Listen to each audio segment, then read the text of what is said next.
Hi comrades, this is Praja Sainyam Joshankar. Welcome to Praja Sainyam News and Law Channel. మిత్రమా ఈరోజు code of criminal procedure 1973లో bailable offence అంటే ఏంటి, non bailable offence అంటే ఏంటి, ఈ డిస్కషన్ మనం కొనసాగిద్దాం. మిత్రులారా, సహజంగా ఈ కోర్ట్ ఆఫ్ లాలో కానీ ఈ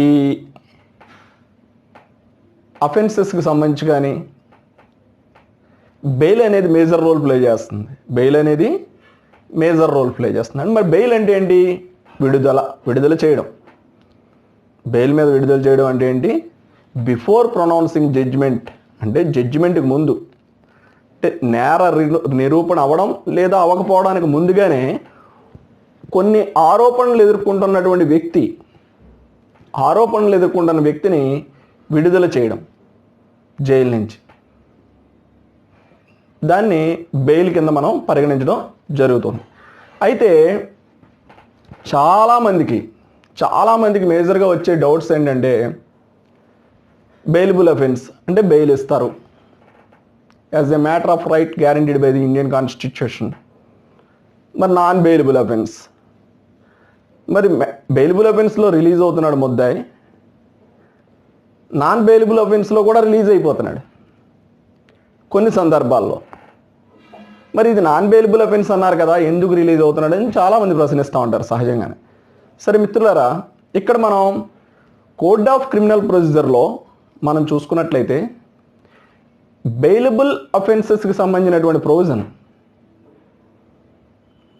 బెయిలబుల్, నాన్ బెయిలబుల్ అఫెన్స్కి సంబంధించిన ప్రొవిజన్, బెయిల్ కోసం మనం దరఖాస్తు section 436 of code of criminal procedure 1973 కింద దాఖలు చేసుకుంటాం బెయిలబుల్ అఫెన్స్లో.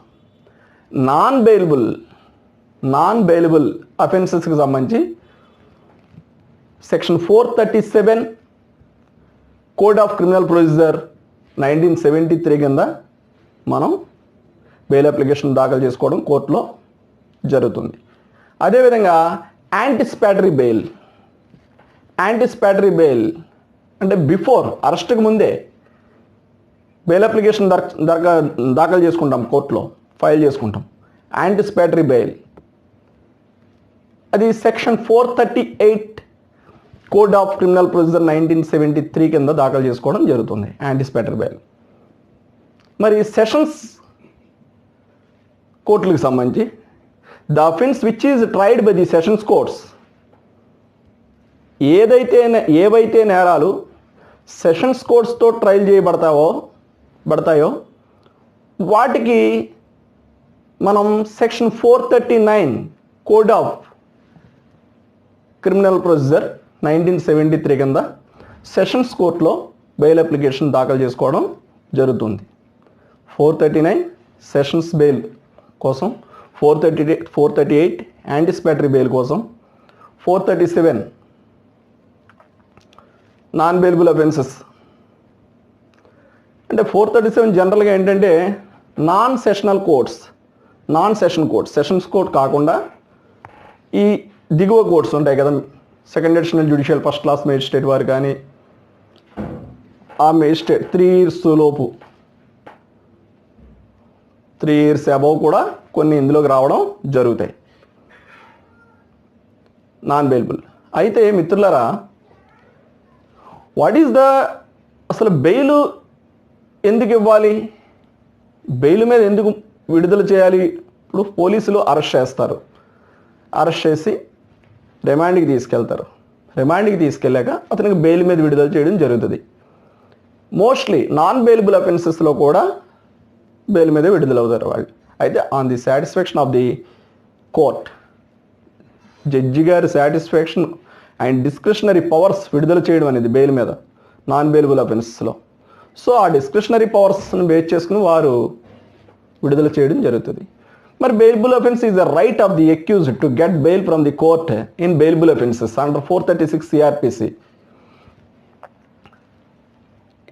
436 CRPC కింద it is the right of the accused bail పొందడం. బెయిలబుల్ అఫెన్సెస్లో సఫిషియంట్ షూరిటీస్ కోర్టు వారి సాటిస్ఫాక్షన్ మేరకు వారు ఇంపోజ్ చేసినటువంటి షూరిటీస్ని ఫైల్ చేసుకుని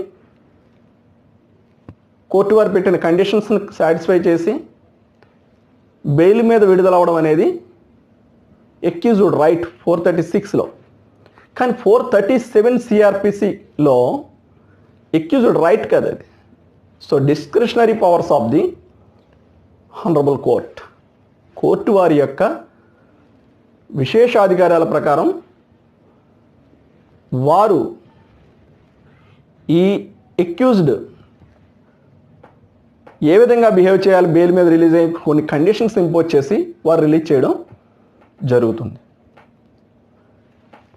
సెషన్స్ కోర్టులో కూడా, సెషన్స్ కేసెస్లో కూడా మోస్ట్లీ 90% ఎక్యూజ్డ్ బెయిల్ మీద రిలీజ్ అవుతారు, ఈవెన్ మర్డర్ కేసెస్లో కూడా. అయితే ఇదేంటంటే golden principle of the criminal jurisprudence ప్రకారం nobody punish without prove the guilt of the accused. అంటే నేరం నిరూపణ అయ్యే వరకు ఏ వ్యక్తి శిక్షింపబడరాదు. ఆ యొక్క గోల్డెన్ ప్రిన్సిపల్ని బేస్ చేసుకుని నేరం, ఎటువంటి నేరం చేసినా సరే before pronouncement of judgement in that case అతడు ఎక్యూజ్డ్గానే పరిగణించబడతాడు. జడ్జిమెంట్ ప్రొనౌన్స్ అయ్యాక అతను ఎక్విట్ చేయబడమా లేకపోతే అతనికి పనిష్మెంట్ ఇవ్వడమా అన్నది, కన్విక్ట్ కాబడ్డమా అన్నది జడ్జిమెంట్లో జరుగుతుంది. సో నేర నిరూపణ కాకపోతే ఎక్విటల్గా బయటకు వస్తాడు, నిర్దోషిగా బయటకు వస్తాడు. నేర నిరూపణ అయితే కన్విక్టెడ్గా అతనికి పనిష్మెంట్ అనేది ఇంప్రెషన్మెంట్ ఇవ్వడం జరుగుతుంది.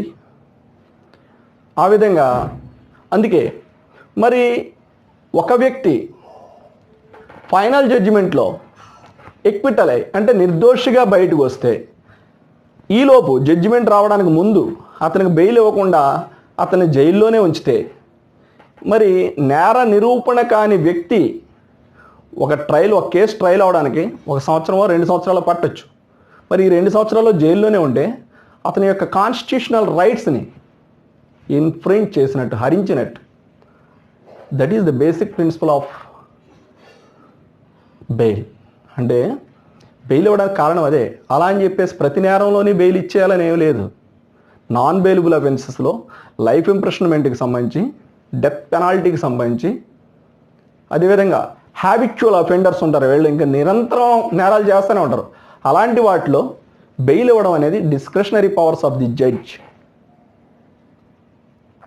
సో ఫైనల్లీ మోస్ట్లీ ఏంటంటే 95% ఎక్యూజ్డ్ నాన్ బెయిలబుల్ అఫెన్సెస్లో కూడా వారు బెయిల్ పొందడం జరుగుతుంది.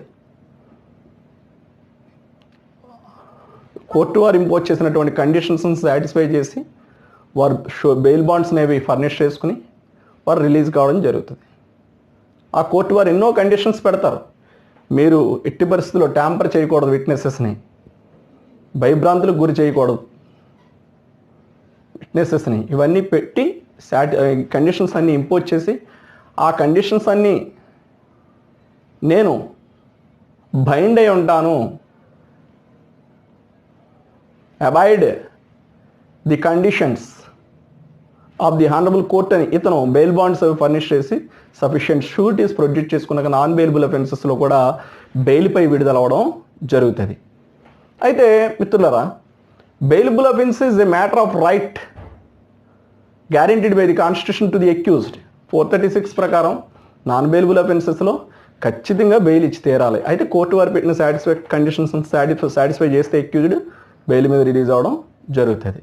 అదేవిధంగా ముఖ్యంగా ఇందులో మనం ఇంకొక చిన్న విషయం చూద్దాం. మరి అసలు right to bail and article 21 of Indian constitution, right to personal Liberty.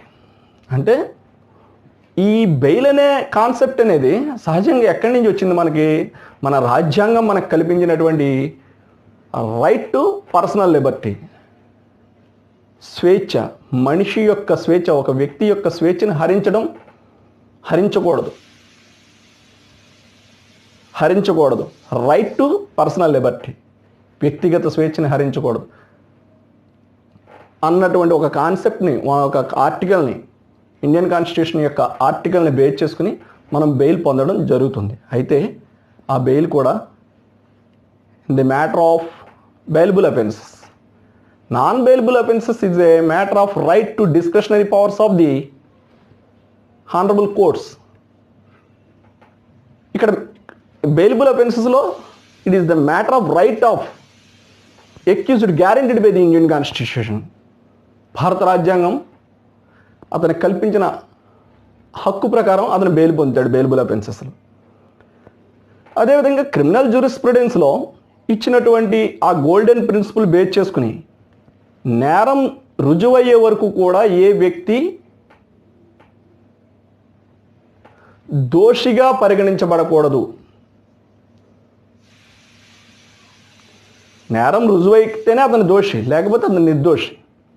నేరం రుజువైతే అతను కన్విక్టెడ్ పర్సన్, రుజువు కాకపోతే ఎక్విటెడ్, నిర్దోషిగా బయటకు. సో మరి ఈ యొక్క basing on the principles of criminal jurisprudence ఒక వ్యక్తి ఒక యొక్క కేసుని 1 సంవత్సరం పాటు 2 సంవత్సరాల పాటు కోర్టులో పెండింగ్గా ఉన్నప్పుడు ఈ 2 సంవత్సరాలు అతను ఏ నేరం చేయకుండానే కనుక జైల్లో ఉంటే అతని యొక్క వ్యక్తిగత స్వేచ్ఛను హరించినట్టు, అతని యొక్క కాన్స్టిట్యూషనల్ రైట్స్ని హరించినట్టు.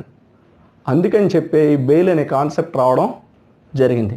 మిత్రులారా, in India bail or release, bail అన్న రిలీజ్ అన్న ఒకటే, on personal recognisance is available as right in bailable offence, not punishable with death or life imprisonment, and only to women and children in non bailable offences punishable with death or life imprisonment. అంటే చూడండి, bailable అఫెన్సెస్లో it's the guaranteed right to the accused. మరి non bailable అఫెన్సెస్లో ఖచ్చితంగా bail ఇవ్వడం అనేది discretionary powers of the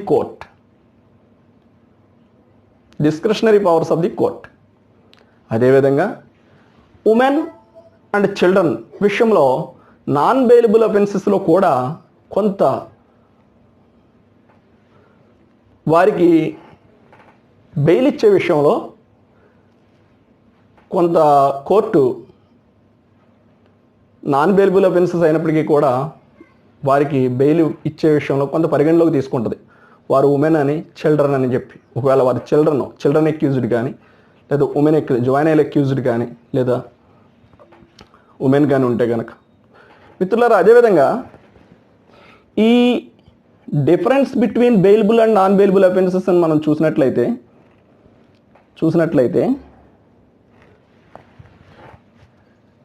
the term bail has not been defined in the code. అసలు ఈ కోడ్ ఆఫ్ క్రిమినల్ ప్రొసీజర్లో 1973లో బెయిల్ అన్న వర్డ్ని ఎక్కడ డిఫైన్ చేయాల. The word bail is derived from the old French verb bailer, which means to give or to deliver. దాని అర్థం ఏంటంటే ఇవ్వడం, delivery చేయడం అని అర్థం. ఓల్డ్ ఫ్రెంచ్ వర్డ్ బెయిలర్ అనే వర్డ్ నుంచి డెరైవ్ అయింది ఈ బెయిల్ అనే వర్డ్. మిత్రులారా, అదేవిధంగా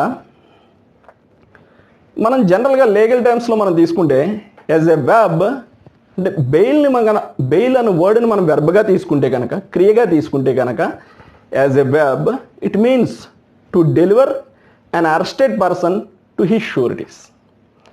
ఒక అరెస్ట్ చేయబడినటువంటి పర్సన్ని షూరిటీస్ మీద రిలీజ్ చేయడం, షూరిటీస్ మీద విడుదల చేయడం, దాన్నే బెయిల్ అని చెప్పేసి మనం అనడం జరుగుతుంది. అదేవిధంగా మిత్రులారా, దస్ in general sense it is process to set a person free by asking that person to furnish surety who is under detention or arrest by competent authority for his appearance in the court on the date fixed. చూడండి, అంటే జనరల్గా మనకు అర్థమయ్యేది ఏంటంటే ఒక వ్యక్తి arrest చేయబడిన వ్యక్తి కానీ లేదు డిటెన్షన్లో ఉన్న వ్యక్తి కానీ విడుదల కావడం, కోర్టు వారు ఫర్నిష్ చేసినటువంటి, కోర్టు వారు ఏదైతే ఇంపోజ్ చేశారో ఆ కండిషన్స్ అన్నిటినీ కూడా సాటిస్ఫై చేస్తూ అతను బెయిల్ బాండ్స్ని షూరిటీస్ని ప్రొడ్యూస్ చేసుకుని విడుదల కావడం ఇన్ జనరల్ మీనింగ్. అదేవిధంగా the code only defines the bail as for bailable and non bailable offences. Bailable and non bailable అఫెన్సెస్ని మాత్రమే code of criminal procedure define చేయడం జరిగింది. అది కూడా under section 2 clause A, under section 2 clause A ప్రకారం bailable and non bailable అఫెన్సెస్ని define చేయడం జరిగింది. బెయిల్ అన్న పదానికి అసలు ఎక్కడా డెఫినేషన్ అనేది ఇవ్వలేదు కోడ్ ఆఫ్ క్రిమినల్ ప్రొసీజర్లో, కానీ బెయిలబుల్ అండ్ నాన్ బెయిలబుల్ అఫెన్సెస్ని మాత్రం డిఫైన్ చేయడం జరిగింది. Code of criminal procedure 1973 section 2 clause ఏలో డిఫైన్ చేయడం జరిగింది. Thank you for watching. If you have any problem please contact 9855 90959.